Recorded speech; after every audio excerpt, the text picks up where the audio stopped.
제가 말씀드리는 금강경은 수행의 입장에서 이 금강경을 말씀드리고자 합니다. 이 금강경의 내용을 지금 여기에 살아있는 나 자신한테서 어떻게 금강경을 빨아올릴 수 있을까? 어떻게 금강경을 나의 수행으로 이해할 수 있을까 하는 측면에서 금강경을 말씀드리겠습니다. 근데 이 금강경은 사실은 여시함은 나는 이와 같이 들었다. 그리고 마지막에 계대하니 신수 봉행한다. 이렇게 되면 나는 이와 같이 들었다. 무엇을? 반야바라미를. 이 내가 들은 반야바라미를 계대신수 한히 봉행하나이다. 이렇게 하면 금강경은 끝났어요. 금강경의 핵심은 반야바라밀입니다. 그래서 이 반야가 무엇인가, 또 이 반야를 어떻게 깨달음으로 들어가서 이 반야를 어떻게 쓰느냐 하는 것이 이 금강경의 핵심이거든요. 그래서 이 금강경은 핵심이 지혜의 완성과 그 실천이다. 보살행이다. 이렇게 보시면은 분명할 것 같습니다. 제가 먼저 이 금강경을 한문이 아닌 우리 글로 잠시 설명을 드리겠습니다.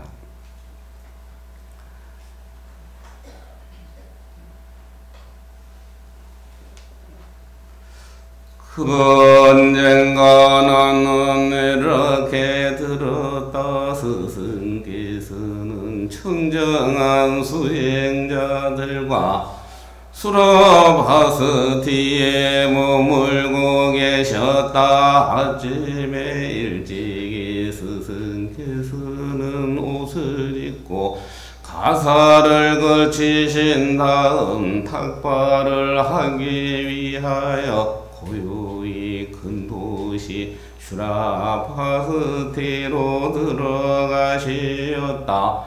스승께서는 탁발에서 돌아와 공양을 마치시고 스승께서는 음화를 지우시고 발을 씻으신 다음 자리를 펴시고 가부좌 자세로 앉으셨다.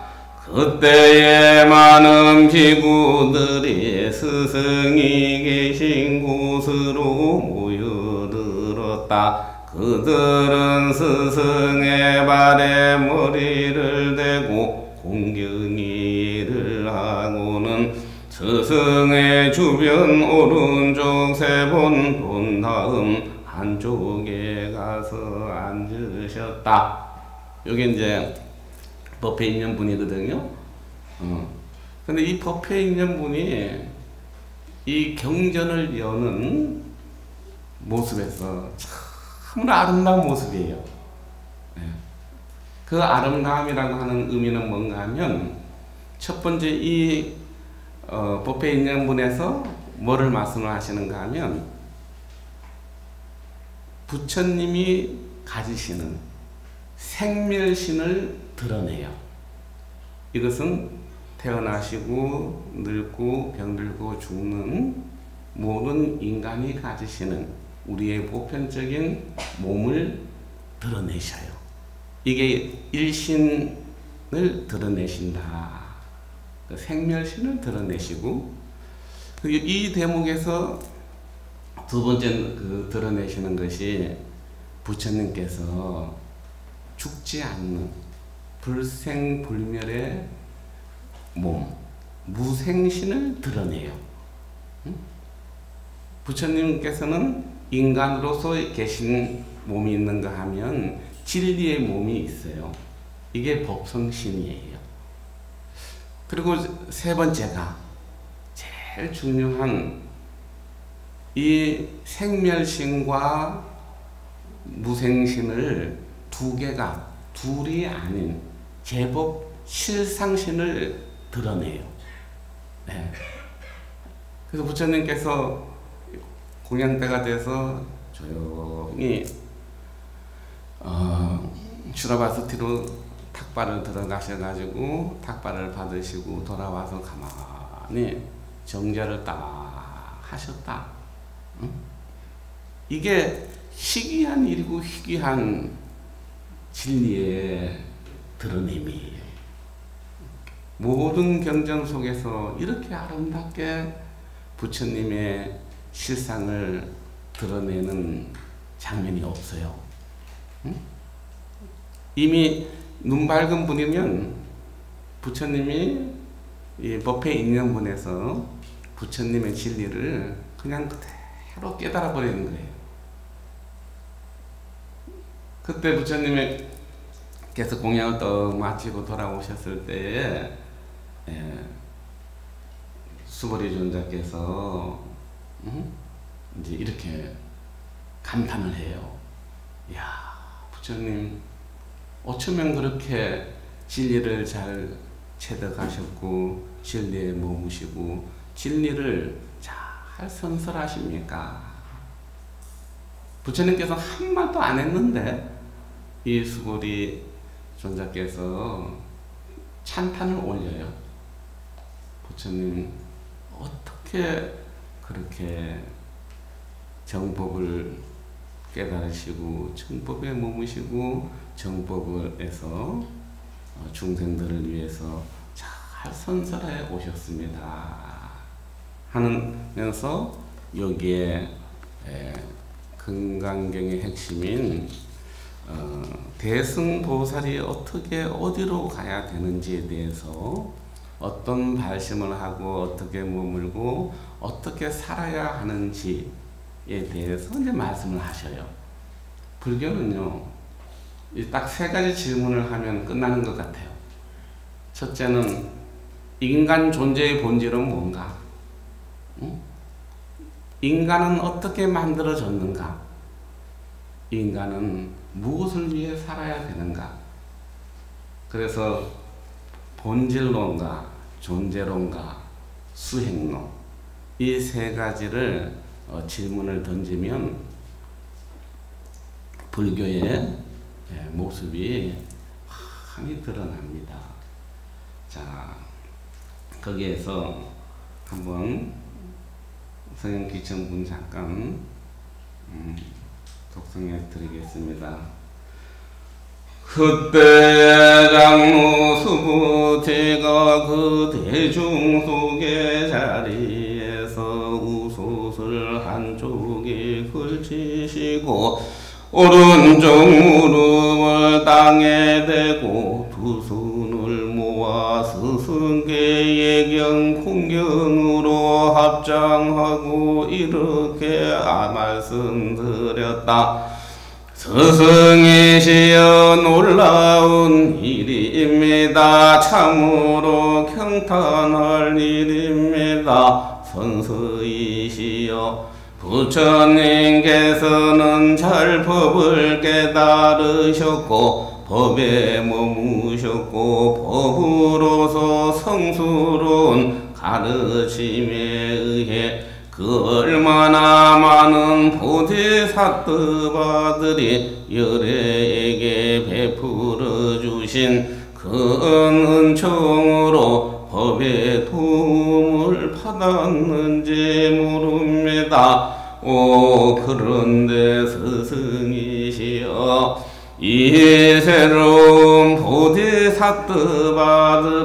무엇을 지향해야 살아야 하옵니까? 어떤 마음을 일으켜야 하오리까 어디로 가야 하오리까 그 보디사트바들은 어떤 마음에 머물러야 하옵니까 그 마음에 머무르는 데는 그 어떤 장애가 있습니까 만약 장애가 있다면 그 장애를 어떻게 초복받을 수 있을까요? 이번 내를 어떻게 항복받을 수 있을까요? 이렇게 이제 청법을 올립니다. 이게 두 번째 대승 서영기청분에서 그 핵심이 뭔가 하면 부처님께서 이렇게 훌륭하게 저희들한테 은총을 베풀어 주셨고 그 은총으로 인해서 모든 사람들이 깨달음의 세계로 들어갔습니다. 근데 이 금강경이 초기 불교의 자리와 대승 불교의 출발점이 있기 때문에 이 금강경 안에서 보면 이 보디사트바라는 편이 나와요. 이 보디사트바는 보살이시죠. 그래서 우리 불교에서는 수행자가 네 분의 수행자 형식이 있어요. 한 분은 여러분들 같이 세속에서 사시면서 수행하는 분을 제가 수행자라고 불러요. 여러분들도 불교에 들어오시면 전부 다 수행자입니다. 그 다음에 두 번째는 저희들 같이 비구계를 받고 살아가는 이 출가 수행자가 있어요. 그리고 대승불교에 들어와서는 보살 수행자가 나옵니다. 대승불교는 보살 수행자예요.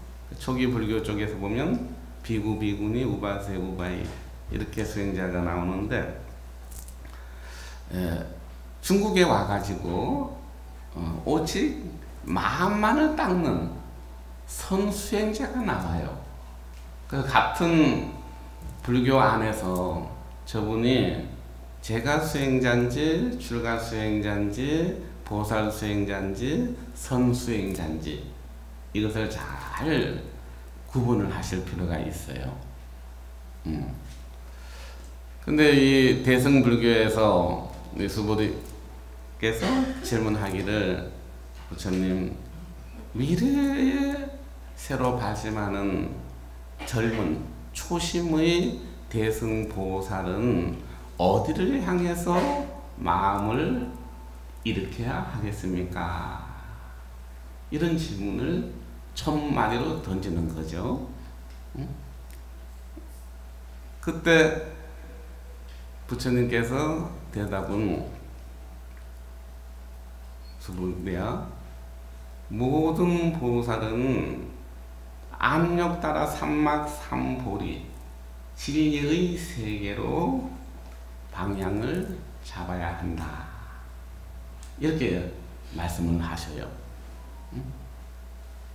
그리고 두 번째로는 이 대승보살은 일체 중생을 제도해야 한다 하는 큰 원력으로 깨달음 다음에 원력으로 가는 길을 제시를 하셔요. 그래서 보살이 깨달음으로 들어가는데 이때 이 깨달음으로 들어갈 때 부처님 어떤 장애는 없을까요? 이렇게 질문을 하셔요. 그러니까 진리로 가는데 어떤 장애는 없을까요? 하니까 부처님 대답이 그래 진리로 가는데 반드시 너가 넘어가야 되는 번뇌의 강을 건너가야 된다. 그 번뇌가 뭐냐 하면 바로 아상, 인상, 중생상이죠. 그리고 이때 이 세 가지 질문을 또 하시고 났을 때 어떻게 하면은 아상, 인상, 중생상을 제도받을 수 있을까요? 이렇게 이제 항복받을 수 있을까요? 하고 이제 묻게 되죠. 그리고 대승불교는 진리로 가는 사람들은 전부 다 보살입니다. 진리로 가는 사람. 그래서 진리로 또 가는데 이때 이제 부처님의 대답이 그 대승정정본에서 나오거든요. 이 말씀을 듣고 스승께서 수부티에게 이렇게 말씀하셨다. 수부티여, 너희들은 사실 있는 그대로 들으라. 저 안욕 따라 삼막삼 부리심을 일으킨 이 새로운 보디사트와들은 이와 같이 생각을 일으켜야 한다. 나는 모든 일체의 생명세계에 속하는 모든 존재를 저 해탈 열반의 세계로 인도하리라고 해야 한다. 수부티야, 그러나 무수한 중생을 열반의 세계로 인도한다 할지라도 그대는 알아야 한다. 실로 한 중생도 열반으로 인도된 바가 없느니라. 일체 중생을 제도한다는 생각을 가지면서도 중생을 제도했다라는 생각이 남아있으면 이것은 보디사트바가 아니다. 이렇게 이제 말씀을 하셔요. 그러면서 뭐라고 하시는가 하면 수부티야, 만약 보디사트바가 아상인상, 중생상, 수자상이 있으면 사상이 있다면 그는 진실로 보디사트바라 할 수가 없느니라. 이렇게 말씀하세요. 그럼 이게 사상이 뭔가? 이 사상, 그죠? 사상이 있으면 그대는 진리로 가는 사람도 아니거니와 사상이 있으면 깨달음의 세계에 도달한 자도 아니다. 이렇게 이제 말씀을 하셔요. 그래서 부처님의 대답은 이 사상이 진리의 문으로 들어가는데 제일 큰 장애가 된다. 이렇게 말씀을 하시거든요. 그래서 여태 많은 스님들께서 이 사상을 어떻게 설명하느냐 하면 다양한 각도에서 이 사상에 대해서 설명을 하셔요. 근데 제가 보기에는 이 사상은 아상인데, 첫 번째가 아상인데, 아상은 다른 거 아니에요. 나예요, 나. 주관이에요. 주관의 인식이에요. 두 번째는 바깥, 인상이라고 하는 것은 객관을 쪽으로 보여지는 대상이 인상이에요.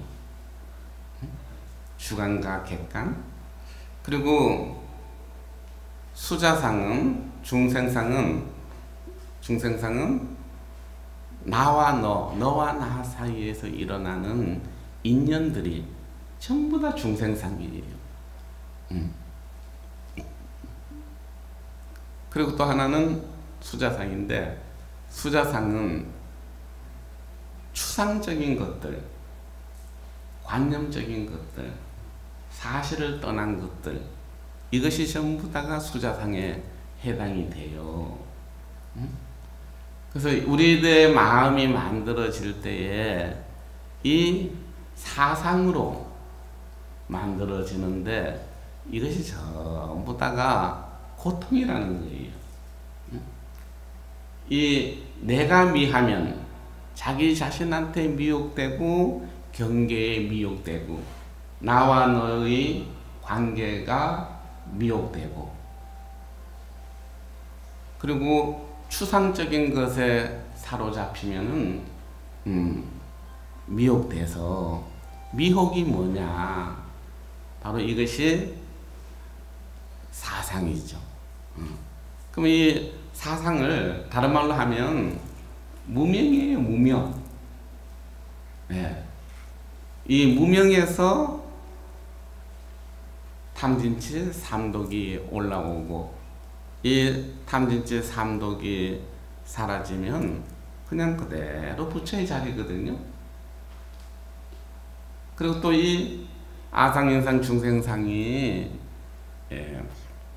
뭔가 하면 반야신경에서 제일 잘 설명해 놨거든요. 그게 뭔가 하면 오온이 오온, 색수상행식, 사상이 그런 거예요. 그래서 이 사상이 색수상행식으로 인해서 모든 이 몸뚱이가 만 가지의 번뇌망상의 근본이 된다. 이렇게 이제 설명을 하시는 거거든요. 그래서 우리가 존재하는 것이 우리는 무엇으로 존재하는가 하면 부처님께서는 우리 존재는 오온으로 존재한다. 그때에 간세음보살께서 말씀하셨다.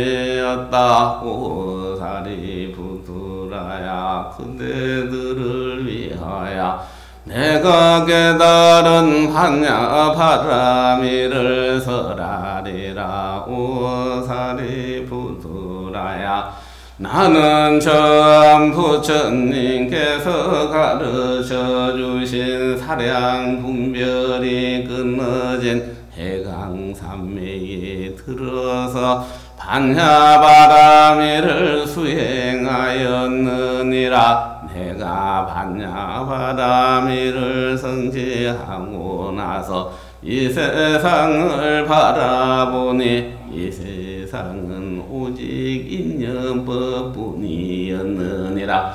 사리부터라야, 인연의 실체를 관하여 보라. 그 어디에도 인연은 실체가 없느니라. 오사리부터라야, 인연의 실체가 없다는 사실을 알고 나면 모든 고통에서 벗어날 수가 있느니라. 근데 간세음보살께서 어떻게 안욕따라 삼막삼불이 반야바라미를 성취하셨느냐 했을 때 간세음보살님께서는 우리에게 뭐라고 말씀하신가 하면 그대가 보고 듣고 말하는 그대의 일어나는 세계를 바로 조견만 해라. 예.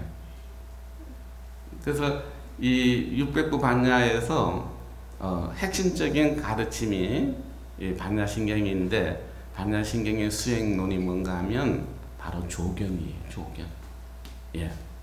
그래서 이 반야 안욕따라 삼막삼불이를 이 무소유 보살 개경 1권에는 이제 이렇게 설명을 하시거든요. 안욕따라 삼막삼불이를 증득함에 일체가 이와 같느니라. 모든 법에 결박을 당하지 않으며 모든 법에 물들지 않느니라. 모든 법에 집착하지 않느니라. 모든 법에 얽매이지 않고 장애가 없느니라. 모든 법을 침범하지 않고 얻지도 않게 되느니라. 이렇게 해야 마땅히 일체 충지를 이루게 되느니라. 저 초소 안에는 모든 법이 묶음도 없고 물들 수 없고 집착할 수 없고 얼매일 수 없고 장애가 없고 범함이 없고 얻음을 얻을 수 없고 없다 한 것을 알아야 하느니라. 이렇게 이제 무소유경에서 무소유보살경에서 이제 이 설명을 쭉 하시거든요. 그런데 우리가 금강경을 통해서 무엇을 성취하느냐 하면은 반야바라미를 여러분들이 성취를 하셔야 되거든요. 반야바라미는 다른 게 아니에요. 나의 본질이고 부처님의 본질이고 일체 조사의 본질이 이 반야바라밀이에요. 반야바라밀은 부처님의 깨달음을 표현하는 말이거든요. 부처님의 깨달음의 세계는 그 어디에도 물들지 않고 얼매지 않고 얽히지 않는 이 내면의 자유로운 마음의 세계를 말씀을 하시죠. 그래서 이 금강경에서 우리가 터득해야 되는 것은 이 반조를 통해서 이 깨달음으로 들어갈 수가 있는데요.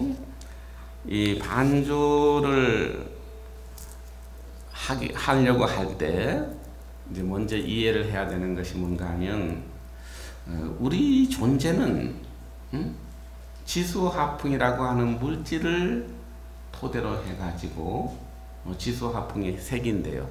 이 색을 중심으로 해가지고 우리 몸뚱이 안에 몸 안에 식이라는 것이 하나 있습니다. 식. 요 식이 딱 있는데 요게 이제 모든 나를 만들어내는 주 핵심 주체가 실은 식이거든요. 식. 중앙에 딱 식이 하나 있는데 이 식 안에서 소리, 언어죠. 말이죠. 이 언어가 마음을 일으키는 요소가 돼요. 재료가 돼요. 그리고 지각 보고 듣고 하는 견문각지하는 시각, 청각, 후각, 미각, 촉각 하는 이런 감각의 것을 알아차리는 것을 지각이라고 하는데 여기 지각.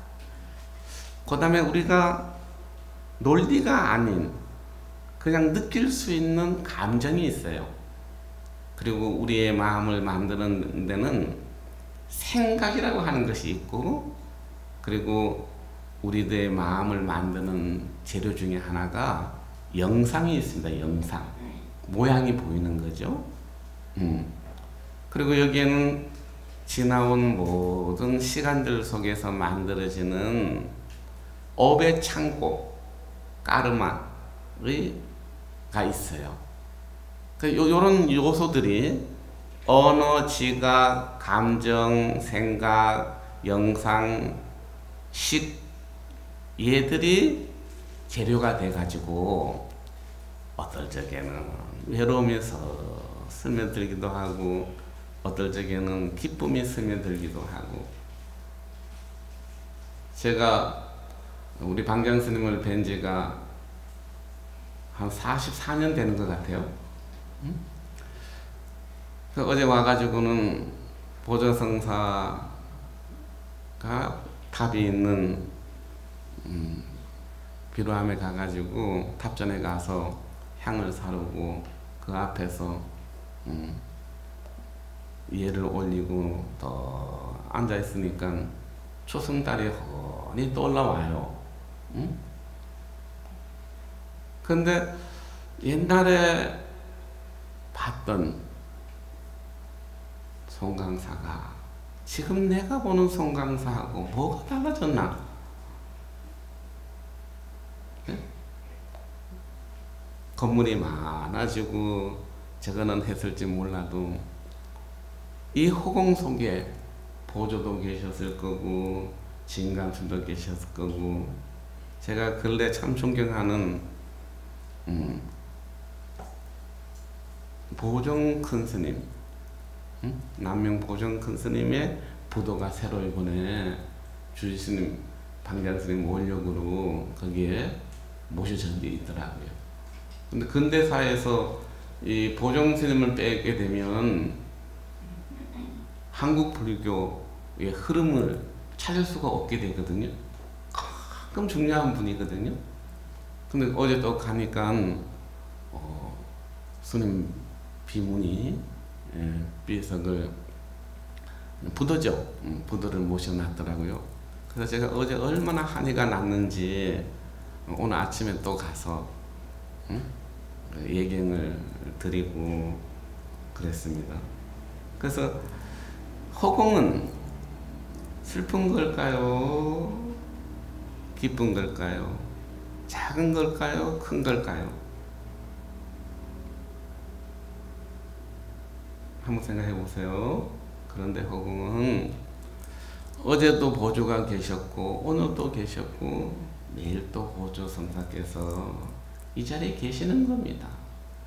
하늘의 달이 청풍명월이라 하늘에 푸른 달이 비추는데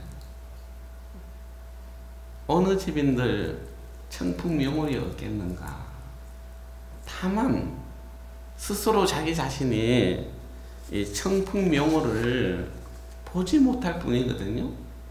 그대의 내면 안에 반야바라밀이 그냥 그래 용숨치는데 어찌 그대가 스스로 그대의 반야바라밀을 보지 못하고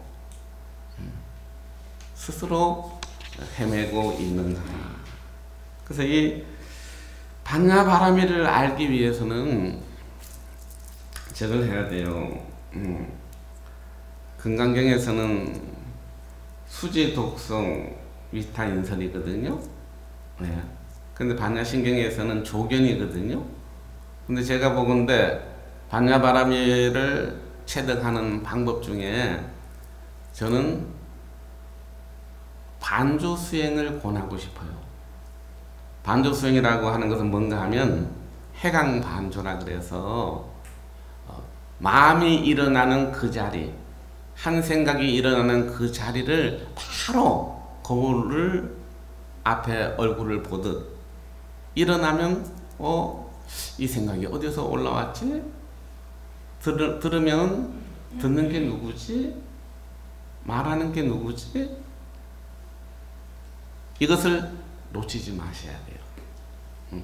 이것은 그 반조수행은 주리반득가로부터 시작이 되거든요. 아주 아무것도 모르던 바보 같은 스님이 계셨는데 형님한테 쫓겨나가지고 절 앞에서 울고 있을 때 부처님께서 가서 그래요. 왜 그러냐 하니까 제가 너무 아둔해서 앞을 가르쳐주면 뒤를 잇고 뒤를 가르쳐주면 앞을 잇는 이 멍청한 사람인데 도저히 부처님 가르침을 따라갈 수가 없습니다. 그래서 형님이 저를 내쫓았습니다. 그러니까 들어와라. 너는 아무것도 하지 말고 마당만 쓸어라. 그러면서 마당 쓸고 있는 것이 누구이냐 하는 것만 챙겨봐라. 이걸 가르쳐줘요. 그리고 육조단경에서는 육조스님께서 첫째 제자이신 그 제자분에게 보명 그 스님에게 뭐라고 하는가 하면 선도 생각하지 말고 악도 생각하지 마라. 이 말을 하시거든요. 그러면서 이제 하시는 말씀이 선악을 떠나면 이게 쉽게 말하면 분별이거든요. 분별심만 끊어지면 그냥 그대로 진리에 드는 거야. 이렇게 말씀을 하셨을 때 이 해명 존재가 깨달아 버리거든요. 그러고 나서는 물어요. 내가 다른 은밀한 뜻이 있습니까? 하고 물었을 때 아니다. 내가 너에게 설해 준 것은 곧 은밀한 것이라 내가 반조하면 은밀한 것이 너에게 있느니라. 이렇게 말씀을 하시고, 그리고 어제 소용이라고 하는 중국 북송 때의 그 태종이 저술한 책인데요. 거기에 이런 말씀을 하세요. 지혜가 있는 사람은 항상 청정함을 지키나니 어리석은 사람은 도의 근원에 미혹된다. 만약 능히 마음을 알고 정신을 풀어서 올바른 성품을 반조한다면 그것이 오묘하고 용인한 근본이 되느니라. 이렇게 말씀을 하시고, 그 다음에 그 1720년대에서 1788년까지 9년까지 계셨던 관어 치어라는 스님이 계셨는데, 이분이 이제 뭐라고 그 본문을 반조 본문을 하시는가 하면, 70평생에 이른 아련한 꿈속의 사람, 물에 비친 달처럼 담담하니 어느 것이 오고 가는 몸인가. 몽한 속에 왔다 몽한 따라가니 오고 가는 것이 몽한 속의 사람일세. 몽한 가운데 몽한 아닌 자가 있으니 이것이 바로 나의 본래 몸일세. 이렇게 말씀을 하시고, 학자가 만약 반조하는 힘이 없으면 날마다 많은 경문 외운들 이익이 없으리니 하루 동안 염두에 착실히 반조를 할 것 같으면 새끼 밥이 부끄럽지 않을 것이네. 이렇게 이제 설명을 하시고, 또 이 자수 무경스님이 계시는데, 이 자경 스님께서 무경 자수 스님께서 1664년에서 1737년에 생존했던 큰 도인이신데요. 이분이 쓰신 그 시에 보면 일용이라고 하는 본문이 있어요. 이게 아주 핵심인데, 반조 반본 한문처 해강 반조시 해강 반조처 반본 한문시. 근본으로 돌이켜 근본으로 돌아가는 자리에 빛을 돌이켜 거꾸로 관조할 때, 빛을 돌이켜 거꾸로 관조하는 자리에 근본으로 돌이켜 근본으로 돌아갈 때. 말이 어렵죠? 근데 아주 간단한 거예요. 지금 여기에서 보고 듣고 말하는 이것이 무엇인가, 이걸 딱 깨달으면은 이게 반조예요. 그래서 늘 일상 안에서 일어나거나 자거나 일을 하실 때 이 보고 듣고 하는 이게 뭐지? 이게 뭐지? 이게 뭐지? 답을 구하지 말고 다만 비추어 볼 뿐이에요. 생각과 말로 찾지 마시고 그냥 무념이 무념을 본다. 이게 무수지수거든요. 이렇게 말씀을 더 하시고, 우리 마지막으로 그 상림대사께서, 그 부대사 상림 부대사께서 하신 법문이 참 좋은데, 밤마다 부처를 안고 자고 아침마다 부처와 함께 일어난다. 일어나고 앉을 때 따라다니며 말하고 침묵할 때 늘 함께 있어 터럭만큼도 서로 떨어지지 않으니 마치 몸뚱이에 달린 그림자 같아라. 만약 부처가 간 곳을 알고자 한다면 바로 지금 말하는 이 소리라 하리라. 이렇게 이제 그 법문을 하시는데, 그리고 이제 보조성사께서 보조성인께서 마지막 돌아가실 때 하신 법문이 참 기가 막혀요. 적외한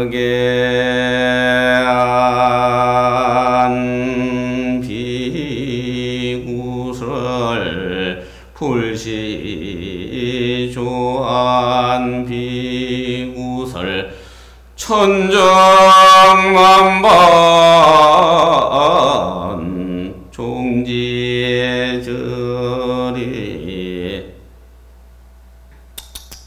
이런 본문이거든요.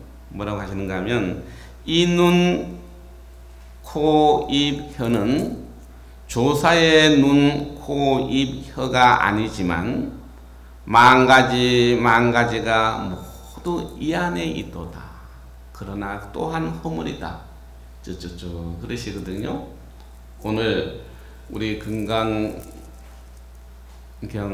법회에 많은 영가들이 한 생각 미하면은 중생의 윤회로 떨어지실 것이고, 오늘 이 법문을 들으시고 한 생각이 몰록 내려지면, 깨달으시면 이 자리가 서방정토 극락이다. 이렇게 천도를 올릴 수 있습니다. 오늘 말씀 마치겠습니다.